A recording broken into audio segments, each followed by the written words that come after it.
جو ان کے ہاں ایک جو افغان جو پشتونوں کو جانتے ہیں وہ بات ہے، وہ ان کا پرانا فیئر ہے کہ ان کی لڑائی سوسائٹی، ہر ٹرائبل سوسائٹی میں لڑائی ہوتی ہے، اور افغانستان کی ٹرائبل سوسائٹی میں تو ہمیشہ سے لڑائی رہی ہے۔ دوسری بات یہ ہے کہ امریکہ جو ہے گزشتہ ایک طویل عرصے سے یہ سمجھ رہا تھا کہ اب اس وقت وہ صرف ان 80% چائنیز کمپنیز کی سیکورٹی کی پیمنٹ کر رہا ہے۔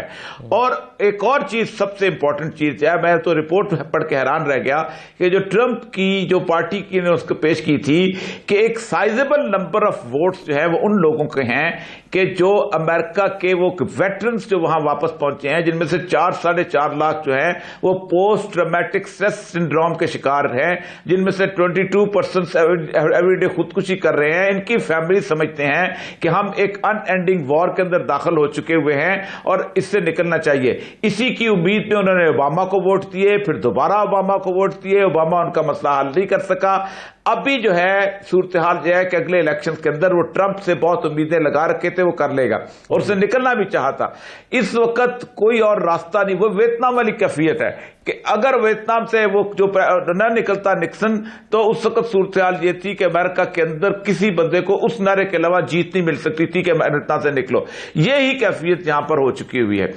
بہت کوشش کی ہے انہوں نے وہاں پر پاؤں جمانے کی، قدم جمانے کی، لیکن اب انہوں نے اس کی ریپلیسمنٹ چائنا، روس کے ذریعے تعلقات بنا کے بہتر سوچ لی ہوئی ہے کہ یہاں ہوگی۔ تو یہ ایک بات ہے کہ یہ معاہدہ بنیادی طور پر ایک بہت اہم سنگ میل ہے اور یہ ثابت کر رہا ہے، اور وہ حالت کہ اگر آپ واقعی بحیثیت ایک قوم ایک بہیو کرتے ہیں اور سمجھتے ہیں اور قوم آپ کے ساتھ ہے تو پھر آپ کسی بھی طاقت کو شکست دے سکتے ہیں۔ رائٹ صاحب، رحیم اللہ صاحب، سر امریکی فورسز کی واپسی، نمبر 1 قیدیوں کا تبادلہ، یہ معاملہ سامنے آ رہا ہے۔ پاکستان کے ساتھ شاید مسودہ شیئر نہیں کیا گیا اس معاہدے کا، کیا خد و خال ہیں اس معاہدے کے؟ ذرا پہلے یہ واضح ہو جائے، پھر ہم اس کے اثرات کا جائزہ لے سکتے ہیں۔ دیکھیں، بنیادی طور پر تو معاہدہ یہ ہے کہ طالبان کا مطالبہ امریکہ نے مان لیا، ان کی فوجوں کا انخلا ہوگا۔ ٹائم ٹیبل کے اوپر کافی اختلافات تھے، امریکی زیادہ وقت مانگ رہے تھے، طالبان کم وقت دے رہے تھے، اس کے اوپر سمجھوتا ہو گیا ہے۔ اور یہ فوری طور پر تو کہا جا رہا ہے کہ 5000 امریکی فوجی نکل جائیں گے، 8600 تقریباً رہ جائیں گے، وہ آہستہ آہستہ جائیں گے، لیکن بالآخر سارے امریکی فوجیوں کو نکلنا پڑے گا۔ ساتھ میں طالبان نے یہ بھی مطالبہ کیا تھا کہ جو ان کے اتحادی ہیں، جو نیٹو کے رکن ممالک کے 17000 فوجی ہیں، تو ان کو بھی نکلنا ہوگا، یعنی مکمل غیر ملکی فوج کا انخلا ہوگا۔ اس کے بدلے طالبان ضمانت دیں گے کہ جو ان کے زیر قبضہ علاقہ ہے افغانستان میں، وہاں سے امریکہ یا کسی اور ملک کے خلاف حملہ نہیں ہوگا۔ یہ ایک اس کے خد و خال تو یہ ہے۔ اس کے بعد کے جو اقدامات ہیں، طالبان کا یہ مطالبہ کہ قیدیوں کا تبادلہ ہو، وہ طے ہو گیا ہے۔ 5000 طالبان قیدی رہا کیے جائیں گے، طالبان 1000 قیدیوں کو رہا کریں گے۔ اس کے بعد طالبان نے یہ ایک کمٹمنٹ دی ہے کہ وہ انٹر افغان ڈائیلاگ میں حصہ لیں گے، اور اس میں پھر ابھی ان کا یہ بھی ایک مطالبہ ہے، یہ کہنا ہے کہ وہ افغان حکومت سے اکیلے براہ راست بات نہیں کریں گے، بلکہ سارے افغان جو ہیں، جو بھی دڑا ہے، جو بھی حکومت میں شامل ہے، وہ آئے، ان سے بات کرے، اپنی ذاتی حیثیت میں کوئی کسی سیاسی جماعت یا کسی حکومت کی نمائندگی نہیں کرے گا۔ آپ دیکھیں کہ آج بھی افغان حکومت نے 5 رکنی ایک ڈیلیگیشن قطر بھجوایا ہے، اور افغان حکومت نے دعویٰ کیا کہ طالبان نے ان کو دعوت دی ہے۔ طالبان کہہ رہے ہیں ہم نے کوئی دعوت نہیں دی، ہم ان سے نہیں ملیں گے۔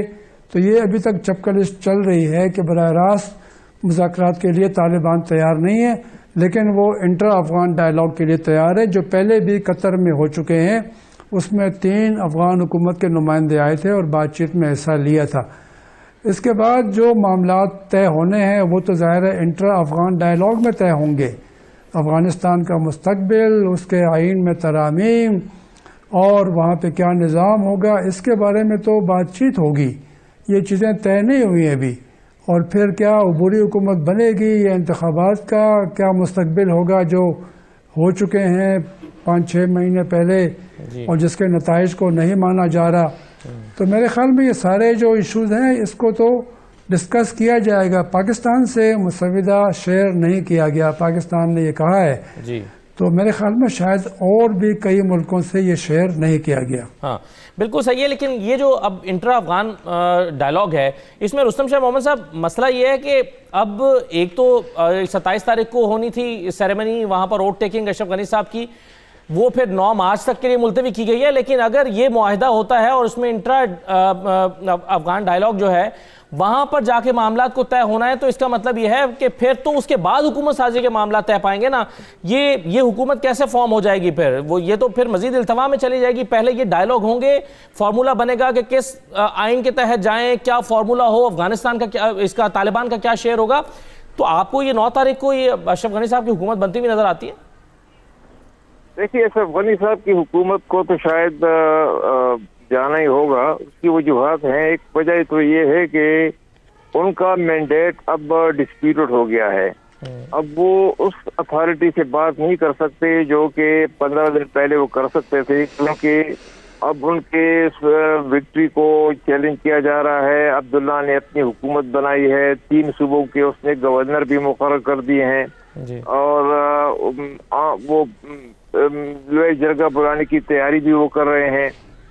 اگر اس صورت میں انٹرا افغان ڈائلاگ شروع ہوتا ہے تو اشرف غنی کا جو گروپ ہے وہ بھی ایک گروپ کی حیثیت سے اس میں شرکت کرے گا. باقی جو فیکشن ہیں وہ بھی شرکت کریں گے, حتیٰ کہ عبدالرشید دوستم کی پارٹی جنبش ملی وہ بھی اس میں شریک ہوگی, اور جو ربانی صاحب کی پارٹی ہے جمعیت وہ بھی اس میں شریک ہوگی.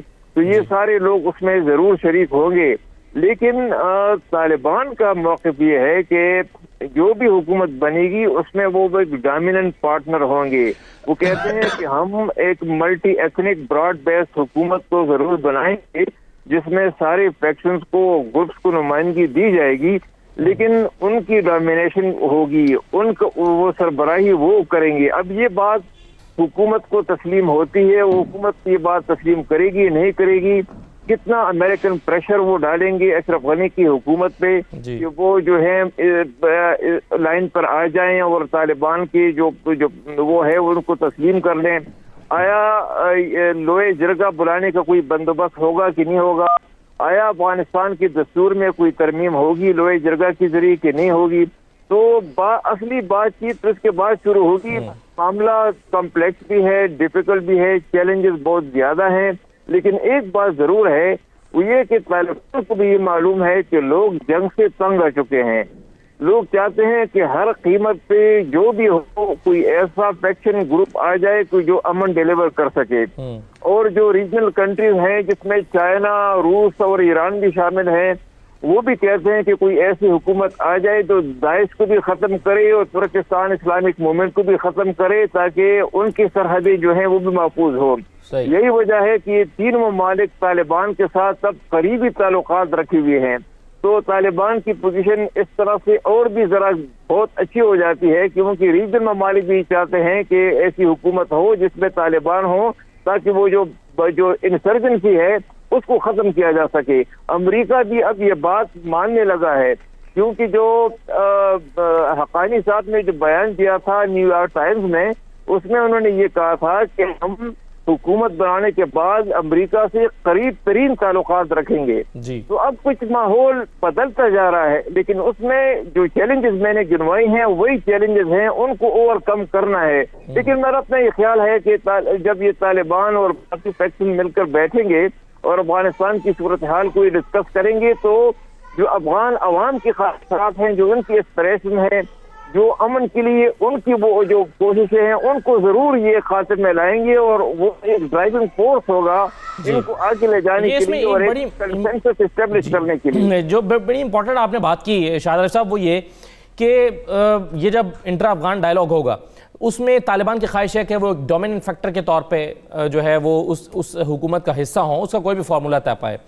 اگر ایسا ہوتا ہے اور تو اس کا مطلب یہ ہوا کہ طالبان کا حکومت میں ایک اہم شیئر ہوگا, تو طالبان کی حکومت کو اس امریکہ نے تسلیم کر لیا جن طالبان کی حکومت کو 90s میں امریکہ نے ریجیکٹ کر دیا تھا, اس کو تسلیم نہیں کیا تھا. تو آج 20 سال کے بعد امریکنز تو پھر وہیں کھڑے ہوئے, بلکہ 25 سال کے بعد. دیکھیے, علامہ اقبال نے کہا تھا افغان باقی کوہسار باقی الحکم للہ والملک للہ۔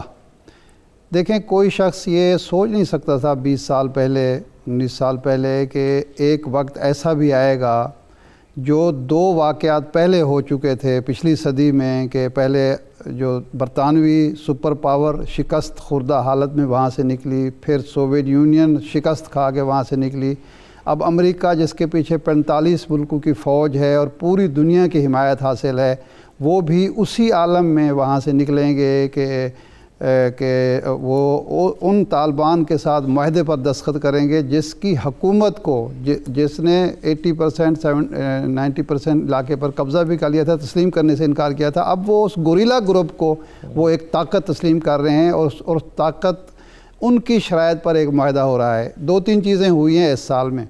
امریکہ کی یہ خواہش تھی کہ پچھلے سال جنوری فروری میں یہ معاہدہ طے پایا جائے، یہ حقیقت ہے، سب کو پتہ ہے جو لوگ باخبر ہیں۔